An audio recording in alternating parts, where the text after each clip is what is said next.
Bismillahirrahmanirrahim. Assalamualaikum warahmatullahi wabarakatuh. Baik. Oke, yang saya hormati jajaran pimpinan dari Fakultas FKIP ya, Universitas Negeri Jember. Kemudian Ibu Susi Setiawani selaku Kaprodi Pendidikan Matematika, dan mitra saya Ibu Dr. Siti Nurhasanah ya, dari UIN Syarif Hidayatullah Jakarta, dan Pak Randy Pratama selaku pemandu acara. Tema kali ini yaitu tentang bagaimana menghindari plagiasi, dan yang kedua membuat artikel ilmiah, karena standar mahasiswa ya, standar kelulusan mahasiswa sekarang harus publikasi ilmiah, jadi tidak sekedar skripsi selesai diuji kemudian lulus. Alangkah baiknya skripsi itu dikonversi menjadi artikel ilmiah kemudian dipublikasikan.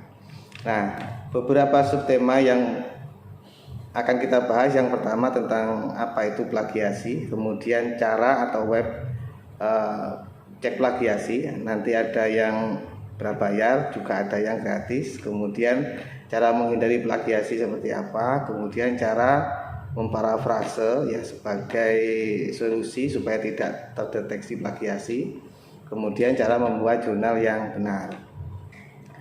Langsung saja.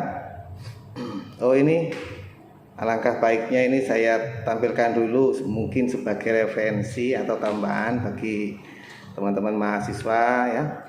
Ini beberapa buku saya yang sudah dipublikasikan mulai 2011 sampai sekarang. Kurang lebih ada sekitar 8 buku ya. Yang buku pertama ini saya tulis sejak jadi mahasiswa, masih mahasiswa S2 ya. Ini tesis saya sebenarnya, saya publikasikan menjadi buku. Ini seluruh buku ini bisa adik-adik mahasiswa akses di Google, bisa di-download juga semuanya. Karena sekarang memang harus di open access biar bisa di-download, bisa dipelajari, bisa diikutip ya. Kemudian yang terakhir ini baru 2 minggu kemarin terbit, yaitu tentang tips dan trik menulis penelitian tindakan kelas ya. Ini bagi guru, dosen dan mahasiswa. Ini juga bisa kalian akses. Kemudian untuk artikel-artikel tidak bisa saya tampilkan satu persatu di sini, bisa dilihat pada link ini. Saya kasih contoh misalnya. Nah, ini ya sudah tampak ya. Ini buku, kemudian artikel ilmiah yang sudah dipublikasikan. Ya, ini bisa di-download semua juga di Google Scholar saya. Ya. Nah, artinya kalau dosen nih, itu memang ini ya, selain ngajar diwajibkan untuk menulis ya. Oleh karena itu mahasiswa dilatih untuk menulis sejak dini ya. Kalau bisa tidak hanya untuk formalitas menyelesaikan studi saja, tapi karena timbulkan rasa senang dulu, rasa senang menulis, maka itu akan berjalan dengan sendirinya, dikit sedikit begitu. Kalau saya sendiri tiap hari menulis. Kalau ini orang yang hafalan Quran one day one ayat. Kalau saya, dan mungkin untuk adik-adik juga, one day one paragraph. Jadi gitu. Skripsi itu jangan lihat tebelnya malah bikin stres. Tapi lihat skripsi yang tebel itu terdiri dari satu halaman, dari gabungan halaman-halaman. Jadi minimal satu hari satu halaman itu sudah luar biasa. Mungkin itu ya. Langsung saja terkait dengan plagiasi. Apa itu plagiasi dan seperti apa detailnya dapat dilihat pada Permendiknas nomor 17 tahun 2010. Silahkan di-download kemudian dibaca sendiri, di situ terkait dengan detailnya plagiasi. Tapi secara umum plagiasi itu ada beberapa jenis. Yang pertama, plagiasi kata demi kata. Ini biasanya mahasiswa misalnya download PDF jurnal langsung di copy paste. Nah, itu namanya plagiasi kata demi kata. Nah, tanpa diberi tanda petik. Tanda petik itu biasanya untuk terjemahan ayat, kemudian hadis, isi kebijakan, kemudian definisi yang tidak bisa diparafrase atau tidak dirubah, diberi tanda petik. Kemudian yang kedua plagiasi mosaik, atau ini kita copy, biasanya satu paragraf di copy, kemudian disisipi, ditambahi di depan satu kalimat atau beberapa frase, kemudian di tengah disisipi, itu juga kategori plagiasi. Yang ketiga adalah plagiasi sumber sekunder. Ini sering kali terjadi ya, biasanya nggak tugas keburu-buru cari nemu PDF misalnya ya, kita copy, di dalamnya ada rujukannya, ada inut atau footnote-nya, kita langsung cantumkan rujukan itu di dalam naskah kita. Tapi tidak kita cantumkan PDF atau sumber aslinya, sumber sekundernya. Yang kita punya kan sumber sekunder, tidak punya sumber primernya. Tiba-tiba kita mencantumkan sumber primernya. Nah, ini juga plagiasi. Kemudian yang fatal yaitu plagiasi kepengarangan atau mengganti nama penulis ya dengan nama kita. Juga termasuk plagiasi adalah self plagiasi. Plagiasi terhadap karya kita sendiri itu juga termasuk plagiasi. Misalnya salah satu makalah pernah kita upload di website atau di blog atau di forum, kemudian kita buat makalah itu menjadi jurnal atau publikasi yang lain, itu juga kategori self plagiasi. Nah, kemudian klasifikasi plagiasi itu secara umum ada dua. Plagiasi yang sengaja dan plagiasi yang tidak sengaja. Kadang kita tidak sengaja itu bisa karena tidak tahu ya, bahwa itu termasuk plagiasi. Ada kasus ya yang pernah saya temui, teman saya khususnya di kampus saya itu, waktu pengajuan pangkat misalnya ya, untuk kenaikan pangkat, padahal karya itu miliknya sendiri, memang dibuat sendiri, tapi terdeteksi plagiasi, akhirnya dapat punishment, tidak bisa naik pangkat, bahkan ditunda kepangkatannya sekian tahun. Padahal plagiasinya itu secara tidak sengaja, dulu tugas atau naskah itu pernah dia upload waktu jadi mahasiswa. Kemudian ketika dia jadi dosen, kok nemu di laptopnya ada naskah, diajukan sebagai jurnal. Nah, itu nggak sengaja. Atau lupa, dulu waktu jadi mahasiswa pernah diupload, ketika jadi dosen diajukan, terdeteksi plagiasi. Nah, itu namanya plagiasi tidak sengaja atau lupa. Itu juga termasuk kategori plagiasi. Oke, kemudian ini beberapa portal atau website ya untuk cek plagiasi. Jadi sebelum nanti skripsi kalian atau karya ilmiah kalian dicek oleh kampus ya, oleh pihak misalnya Puskit atau yang bagian cek plagiasi, alangkah baiknya dicek dulu secara mandiri, supaya tidak bolak-balik untuk ngecek plagiasi. Ini beberapa alternatif ya website yang bisa digunakan sebagai cek plagiasi. Yang paling umum adalah Turnitin ya. Kemudian ada banyak lagi yang bisa kalian pilih mana yang paling mudah ya, silahkan dicoba aja. Yang paling umum adalah Turnitin. Saya yakin di Universitas Jember juga memiliki Turnitin ya, yang bisa dibagikan pada user baik dosen maupun mahasiswa. Ya, saya kasih contoh bagaimana cara cek Turnitin. Turnitin ini ada dua, ada kita bisa membeli sendiri atau kita diberi akun oleh kampus. Ada dua cara. Oke. Untuk mahasiswa, ini Pak Randy, teman-teman ini sudah punya akun Turnitin atau belum? Saya konfirmasi. Kalau dosennya sudah, kalau mahasiswa belum ya. Jadi yang ngecek nanti dosen pembimbingnya berarti ya. Iya betul Pak, dosen pembimbing masing-masing. Oke, berarti inilah biar tahu punya akun sendiri ya. Di Shopee atau di Tokopedia atau yang sejenisnya boleh, misalnya di Turnitin begini ya. Ini saya juga punya dua. Nanti saya punya akun Turnitin dari kampus, juga punya sendiri. Lah ini banyak sekali, silakan dipilih lah ya. Misalnya ini katanya Turnitin kalau pakai jasa itu kan mahal ya, bisa sampai 100.000 per skripsi itu. Padahal di sini murah sekali ya. Bisa kalian nanti pilih nih bulanan, 1 bulan, 3 bulan, 6 bulan. Misalnya 1 bulan itu harganya 40 ya.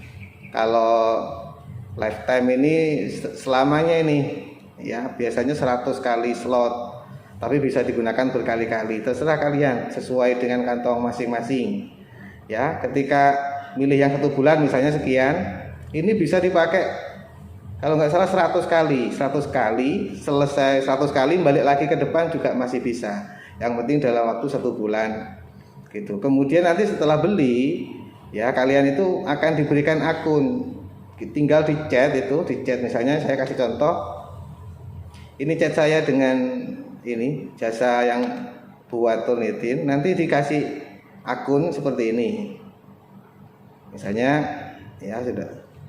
Nah, kita nyerahkan email kita, email yang mau didaftarkan kalau memang belum daftar ke ini, belum pernah beli, nanti dibuatkan akunnya ya, kita tunggu nanti dikirim nanti akunnya ini, passwordnya apa, baru kita bisa langsung gunakan. Ini kalau Turnitin pribadi ya. Boleh juga satu kos-kosan gitu ya, dipakai bareng itu juga bisa. Kalau nunggu dosennya kan sibuk itu, Pak tolong dicek Turnitin, dosennya masih sibuk, akhirnya lama nunggu cek Turnitin. Nah kemudian kalau sudah ketemu plagiasinya berapa, bagaimana membuat karya yang tidak plagiasi. Yang pertama, merangkum lalu ditulis dengan bahasa sendiri. Kita kadang ya misalnya ngambil milik orang misalnya ya. Nah, gini ya, ini misalnya yang akan kita rujuk ketemu jurnalnya. Ya, ini jurnal saya juga ini ya. Itu tidak kemudian kita langsung copy paste begini ya. Biasanya kan kita keburu-buru langsung copy paste. Jangan copy paste ke Word kita, ke naskah kita. Kalau bisa itu dibuat dua tampilan seperti ini caranya ya. Misalnya begini. Tadi tulisnya itu begini kalau saya. Nah, dijejer begini. Ini yang cara manual ya. Cara manual.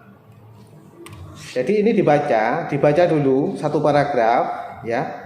Jangan langsung di-copy, dibaca dulu. Kemudian intinya apa kita ketik di sini ya. Kita ketik di sini dengan bahasa kita dan seterusnya. Nah, begini. Ini cara yang pertama, yaitu merubah atau menulis ulang paragraf yang kita kutip dengan bahasa kita sendiri. Itu yang paling ideal memang ya. Nah, kemudian cara yang kedua tadi, cara yang kedua adalah memparafrase semua kata, bukan disisipi ya. Memparafrase nanti di slide selanjutnya saya ajari bagaimana memparafrase semua kata dengan otomatis ya. Ini dengan otomatis. Sebenarnya ini cara cepat lah, kalau memang keburu-buru jangan diakali. Kadang mahasiswa itu ngakalinya Pak Randy, kalau jenengan tahu. Kadang itu setiap kata itu diberi huruf I begitu ya. Jadi di spasinya itu diganti I semua, I-nya itu diperkecil sampai fontnya 1. Bahkan I-nya itu di fontnya colornya itu diganti putih. Nah, itu mahasiswa sekarang pintar-pintar sekali. Nah, kalau dosennya kan ketahuan kemarin Pak. Dalam? Ada yang di prodi tertentu ketahuan akhirnya. Nah, oleh karena itu ya, semua dosen termasuk saya juga itu kalau nyetorkan skripsi atau jurnalnya, itu filenya mana? File Word-nya. Saya blok, fontnya saya ganti 12 semua, kemudian warnanya saya hitamkan semua. Ketemu itu. I. Karena ketika saya cek kok mencurigakan, itu bersih semua, nggak ada warna-warnanya. Lah ini karena disisipi kata, juga disisipi simbol-simbol seperti itu. Karena memang kelemahan Turnitin itu tidak bisa baca warna. Nah, jadi gitu ya. Ini nanti kita pelajari lebih lanjut. Kemudian cara yang ketiga adalah menerjemahkan dari bahasa Indonesia ke bahasa lain atau sebaliknya. Nah, ini jadi gini, termasuk saya caranya begini. Misalnya ya, kalau bisa skripsi atau jurnal itu ngerujuknya kan dari ini, dari jurnal internasional, ya. Kan bahasa Inggris itu, kita masukkan ke skripsi kita dengan bahasa Indonesia. Jadi gitu caranya. Misalnya begini, kalau mencari jurnal internasional caranya ini, tandonline.com, bisa dicatat, ya, tandf.online.com. Ya, ini jurnal internasional, banyak sekali, jutaan ada jurnal internasional. Kemudian kita tulis kata kunci sesuai tema kita, ya. Misalnya ini prodi pendidikan, ya. Apa? Tema apa, Pak? Misalnya logaritma, ya. Gimana tulisannya? Logaritma. Benar ya? Tulisan bahasa Inggrisnya begini, ya. Nah, ini adalah jurnal-jurnal internasional yang bisa kita rujuk, kita sesuaikan saja dengan tema.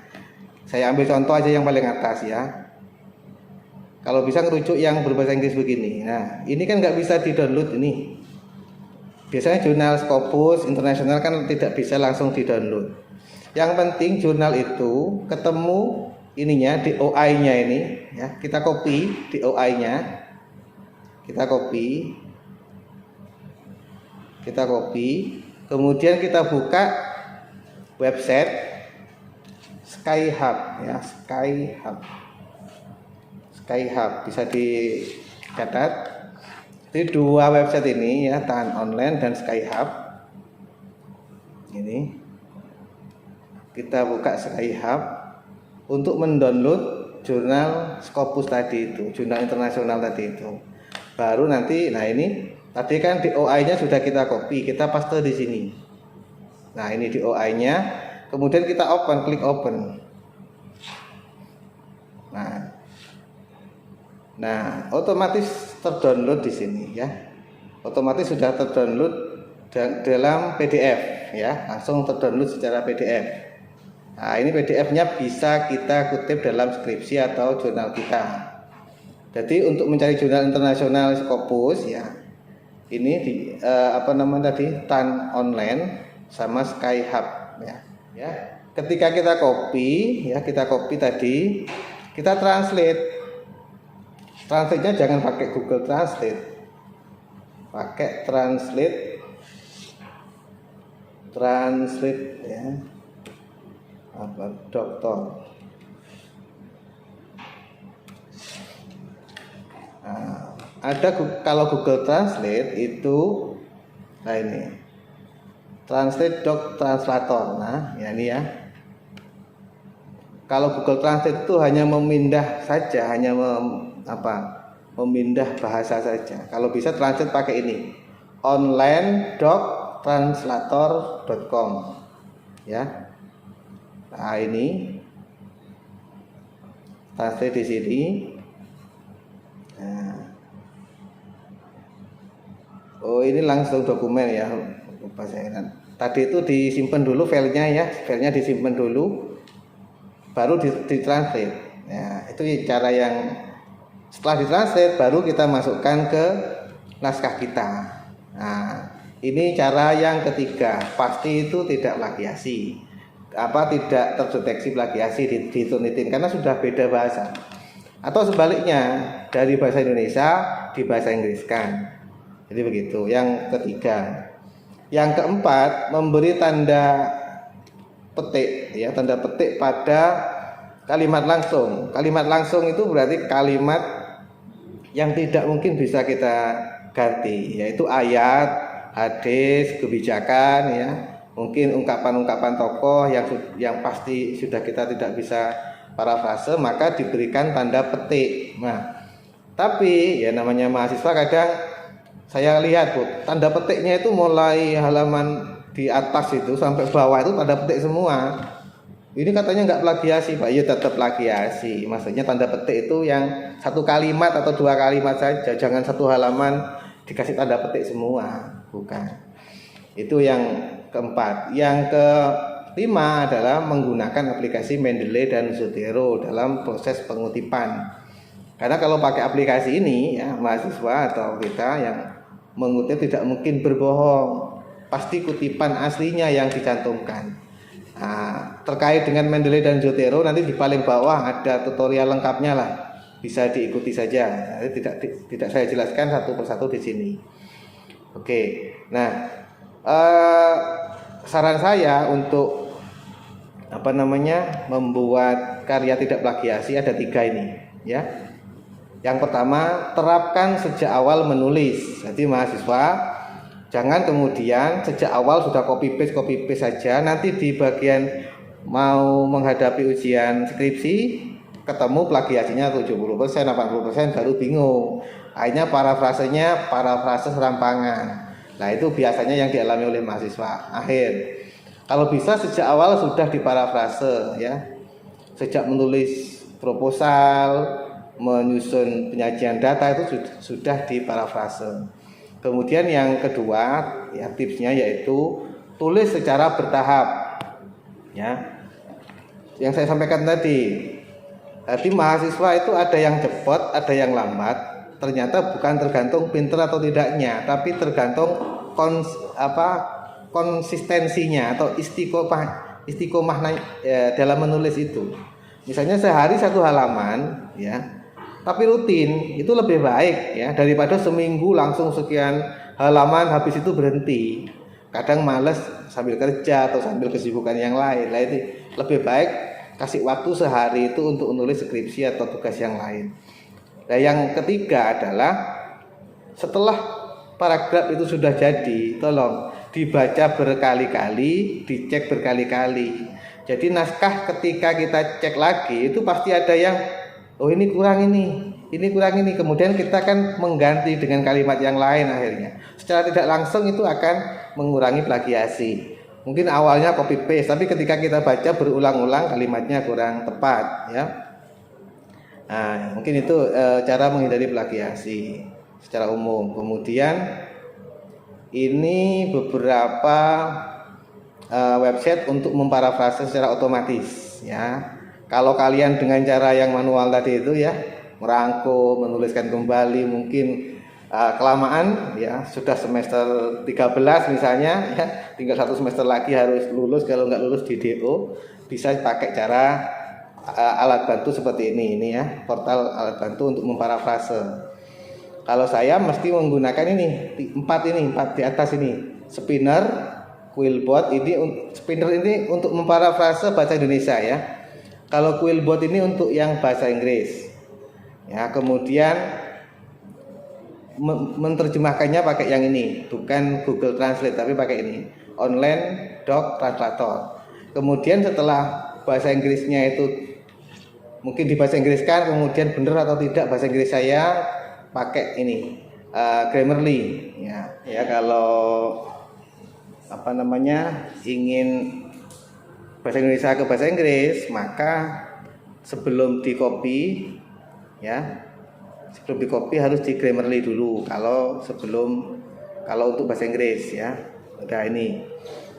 Nah, ini cara cepatnya, baru ini kita copy ke naskah kita, ya.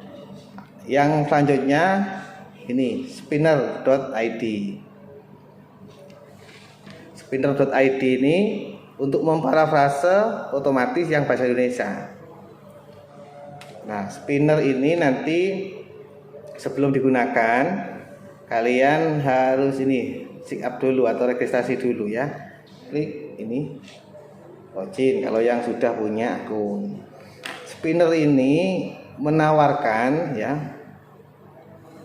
Tadi contoh naskah contoh ini yang benar, ya. Kita ambil saja yang ini. Yang mau diparafrase kita paste di sini, spinner.id, ya. Setelah kita paste di bagian ini, kemudian kita klik ini. Nah, kita tunggu.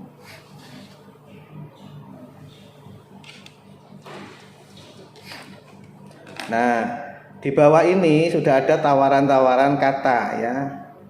Ini yang awalnya tadi itu kan fenomena madrasah formal. Nah, ini ditawari, namanya ini otomatis, ya, resmi. Kalau tidak cocok, yang biru-biru ini mungkin tidak cocok, ya boleh kita ganti ini. Originalnya formal, sinonimnya resmi. Misalnya formal tetap, misalnya ya. Kemudian pengetahuan universal ini kita ganti boleh, atau tetap seperti ini, pengetahuan umum.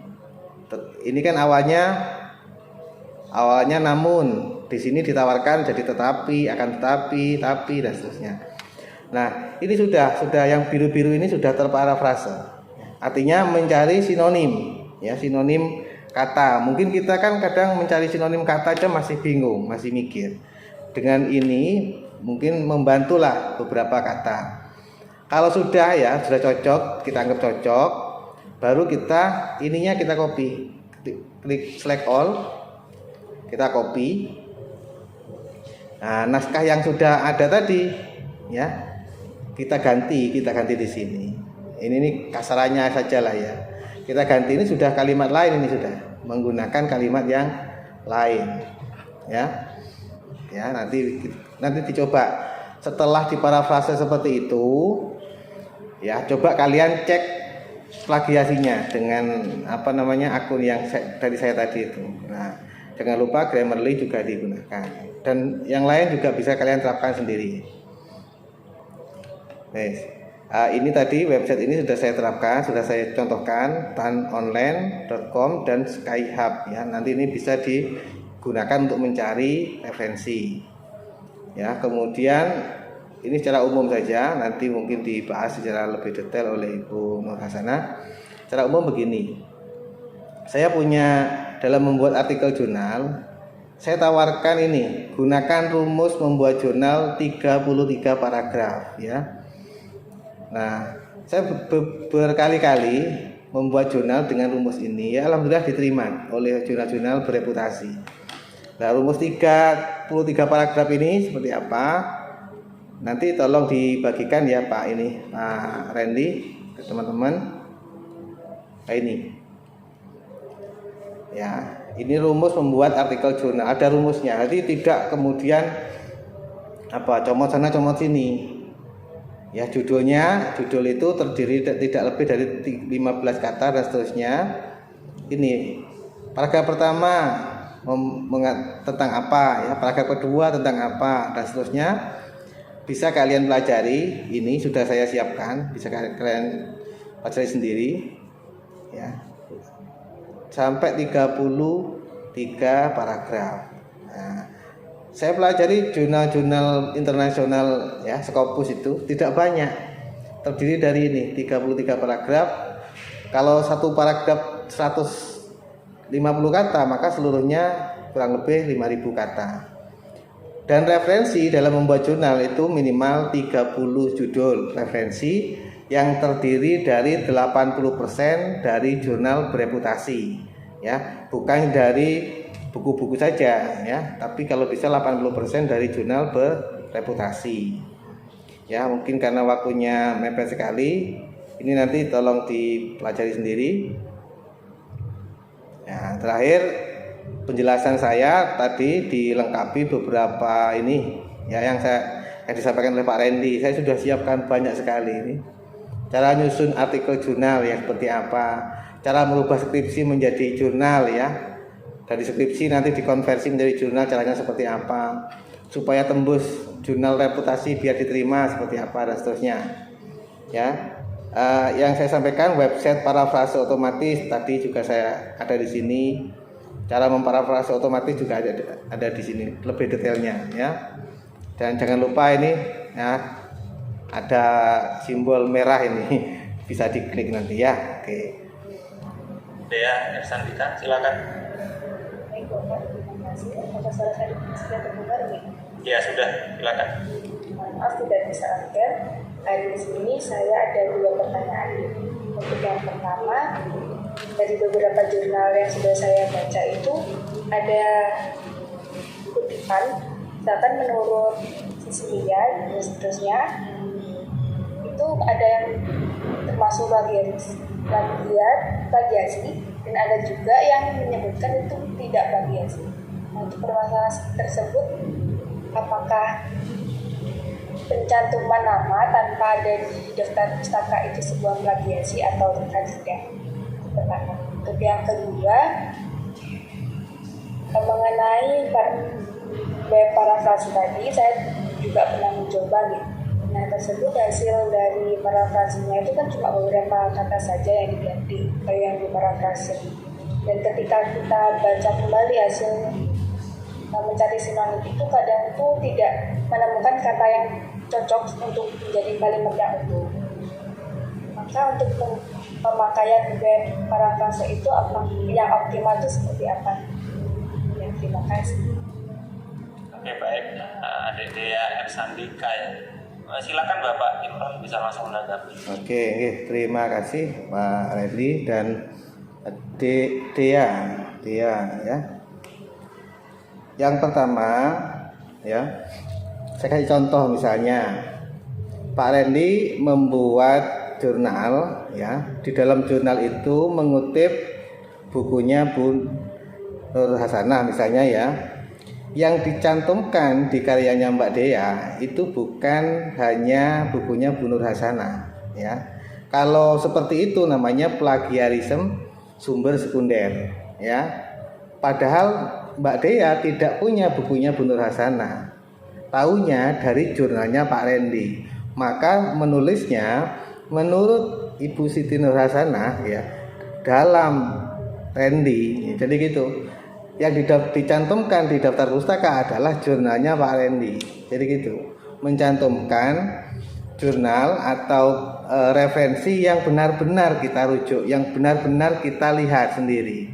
Oleh karena itu, sebaiknya dalam mengutip itu menggunakan Mendeley atau Zotero, karena Mendeley atau Zotero itu akan mendeteksi sumber yang sebenarnya yang dikutip, ya.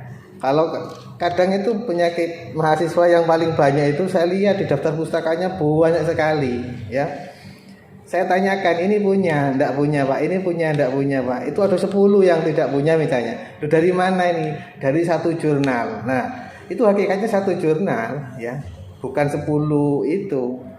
Itu tidak jujur namanya ya, karena 10 itu didapatkan dari jurnalnya Pak Randy misalnya. Ya cukup dituliskan jurnalnya Pak Randy. Itu yang pertama, namanya itu kutipan di dalam kutipan. Nah, kalau misalnya gini ada yang tanya lagi, kutipannya itu sampai banyak orang Pak, misalnya si A dikutip si B ya, kemudian dikutip lagi oleh si C ya sampai si D. Masa ditulis ini A dalam B dalam C dalam D? Tidak. Jadi kalau memang banyak dikutip atau berkali-kali dikutip, cukup yang pertama dan yang terakhir, si A dalam si D. Jadi begitu. Nah, yang di daftar pustakanya atau di rujukannya yang ditulis yang D. Jadi kutipan yang benar-benar kita pegang. Itu yang pertama. Yang kedua, memang benar website yang saya tawarkan tadi itu hanya membantu saja ya, bukan itu kemudian dijadikan patokan utama ya. Termasuk mahasiswa saya juga waktu saya nguji skripsi, saya temui beberapa kata sinonim yang kurang tepat. Saya kasih contoh itu waktu kemarin itu saya nguji begini, misalnya penanaman nilai-nilai moral ya, karena pakai aplikasi parafrase otomatis ya, mungkin waktunya terburu-buru ya, nggak dicek, itu menjadi begini, penanaman skor-skor moral. Nah, kan aplikasi itu tidak bisa membaca ini nilai apa maksudnya. Nilai itu kan ada dua, ada value, ada nilai moral, ada nilai skor. Itu otomatis penanaman skor-skor moral kan jadi lucu malah. Itu sebenarnya membantu ya, tapi bukan berarti langsung di copy paste ke naskah kita, tapi dikoreksi lagi. Yang paling ideal adalah ya menulis yang seperti saya terapkan pertama tadi itu. Jadi laptop kalian itu dibagi dua, yang satu itu PDF-nya atau jurnalnya, yang satu itu Word-nya, diketik aja manual. Tapi bukan sama, diketik dengan bahasa sendiri. Dibaca dulu satu paragraf, intinya apa ditulis. Ya, otomatis biasanya tambah lebih padat biasanya karena bahasa kita sendiri merangkum itu. Atau cara yang tadi itu menerjemahkan ya kalau bisa kalian skripsi itu ngutip jurnal internasional itu loh, kan berbahasa Inggris semua itu kalian tulis di skripsi kalian dengan bahasa Indonesia, itu kan 0% sudah. Tapi rujukannya jangan lupa harus wajib dicantumkan meskipun kita rubah ke bahasa Indonesia. Nah itu nggak usah diparafrase kalau sudah diterjemahkan. Nah itu lebih aman. Mungkin itu saja Pak Randy. Oke baik, berikutnya silakan. Yang mungkin bertanya lewat kolom chat silakan, atau bertanya langsung 1 atau 2 pertanyaan lagi silakan. Silakan bisa reset, tanya apapun boleh. Gak usah takut pertanyaannya salah ya. Takutlah kalau kita tidak tahu apa-apa. Ayo silakan. Saya boleh nanya Pak? Boleh Wak. Aduh, Boleh ini silakan. antar narasumber ini. Boleh. Oh, saya sharing benar. Salam kenal Pak Dr. Imran Fauzi. Alhamdulillah saya belajar banyak, ini saya mencatat Pak. Mencatat. Kemarin itu saya ada kasus di mahasiswa ya. Kebetulan mahasiswa yang saya bimbing itu mahasiswa S2 ambil prodi ekonomi syariah. Nah dia judul tesisnya itu berkaitan dengan ekonomi Islam dan berkaitan dengan hukum. Nah, jadi ketika diturnitin hasil tesisnya dia itu hampir 80-90%. Lalu pas dicek, Bu, ini tuh pasal-pasal, nggak mungkin saya merubah pasal. Ini tuh ayat Al-Quran, nggak mungkin saya parafrase. Jadi, waduh, gimana ya, gitu kan? Jadi ini apa nih Pak? Maksudnya triknya atau gimana gitu? Saya sempat tanya juga ada Profesor Pak Prof. Jali waktu itu mantan rektor UNJ. Dia bilang gini, memang ya logikanya Turnitin itu bukan cek plagiasi, tapi cek kesamaan kata gitu kan. Jadi kata yang sama akan nongol gitu kan, padahal kita masukkan sumbernya. Tapi dalam kasus ini ya salah satu solusinya adalah dikeluarkan dari proposalnya, baru nanti selebihnya yang bukan ayat Al-Quran boleh masuk. Tapi kalau dikeluarkan proposal sama pasal-pasal, itu kan pasal kita nggak bisa rubah kan, ya habis nggak ada isinya gitu. Iya. Jadi gimana nih Pak Fauzi? Oke, langsung saya jawab ya Pak Randy ya. Ya, makasih. Oke, terima kasih Bu Nur. Oke, ini antar narasumber ya, bukan saling sharing. Saya juga banyak ini. Alhamdulillah nambah teman dari Jakarta. Jadi begini Bu Nur, mungkin Pak Randy juga tahu. Jadi di akun dosen ya, di akun Turnitinya dosen itu bisa dikecualikan. Kan begitu ya. Kita cek hasil Turnitin semuanya, ketemu misalnya di situ misalnya bab 1 pendahuluan itu kan pasti terdeteksi. Itu diklik kanan, dikecualikan. Jadi itu nanti jadi hilang, warnanya jadi hilang. Ayat ya yang terdeteksi di situ ayat plagiasi dikecualikan. Di menunya itu ada kok Bu, ya. Jadi itu jangan diketik itu Pak, apa gimana? Bukan di Turnitin ya? Di Turnitinya. Jadi gitu, di hasil Turnitinya ya, di aplikasi Turnitinya setelah dicek plagiasi, dosen jangan tiba-tiba lihat skor totalnya, dikecualikan dulu Bu. Jadi diklik kanan, dikecualikan semuanya yang kita anggap itu kutipan langsung itu tidak termasuk plagiasi. Jadi gitu. Ayat yang saya sampaikan tadi itu ayat, hadis, kebijakan, kemudian definisi asli ya, definisi misalnya pendidikan adalah memanusiakan manusia, itu kan nggak bisa diganti lagi sudah. Itu ya dikecualikan saja, dikecualikan. Termasuk bab 1 pendahuluan, bab 2 kajian teori itu pasti plagiasi, ya. Tadi itu prodi matematika Universitas Jember plagiasi juga, padahal itu kan pasti tidak bisa dirubah. Itu diklik kanan, ada di aplikasi itulah, di aplikasi Turnitin. Saya ini, ya mungkin Pak Randy nanti juga ini, juga sama, saya kira sama kok ya.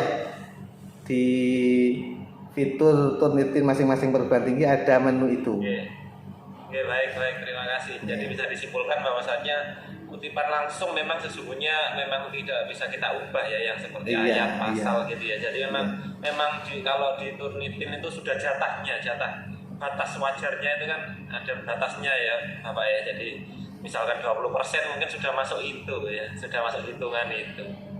Gitu. Kalau saya sendiri tidak Pak. Jadi kalau saya sendiri ngecek. Jadi bisa di-exclude itu ya Pak? Iya, bisa di-exclude. Ya. Iya, baik. Kalau tadi itu yang banyak tadi itu ya, yang bunyi kebijakan karena hukum kan isinya kebijakan semua. Kalau itu dianggap 30% ya melebihi mungkin Pak ya, karena mayoritas isi kebijakan. Iya, baik. Gitu. Baik, terima kasih. Mungkin saya rasa cukup Bapak Dr. Imron Fauzi untuk menyampaikan materi dan diskusinya. Oke, terima kasih saya ucapkan kepada Bapak Imron yang sudah menyempatkan sore hari ini untuk berdiskusi dengan kami. Ya, jangan lupa adik-adik mahasiswa ya, yang seperti sudah disampaikan oleh Bapak Imron, beliau videonya banyak tentang penggunaan Mendeley, penggunaan Zotero, penggunaan Turnitin dan lain sebagainya. Silakan bisa dicek di PowerPoint yang sudah dibagikan, itu ada link-linknya, nanti dipelajari sendiri ya. Nanti juga itu sudah ada kontaknya juga, boleh diskusi di video-videonya Bapak Imron ya. Mungkin siap, itu Bapak. Siap ya. Matur nuwun, mungkin sebelum berganti narasumber berikutnya memberikan pesan kepada adik-adik mahasiswa. Ya, terima kasih. Mungkin sebagai penutup ya, ingin saya sampaikan bahwa dengan perkembangan digital ya, new media sekarang ini ya, yang pertama memudahkan mahasiswa dalam membuat karya, dalam berkarya. Semuanya serba ada, semuanya open access, semuanya bisa didapat dengan mudah ya. Tapi tantangannya adalah bagaimana originalitas karya kalian ya, itu ditentukan oleh kejujuran kalian. Itu yang pertama, karena kejujuran itu fondasi dari segala sesuatu.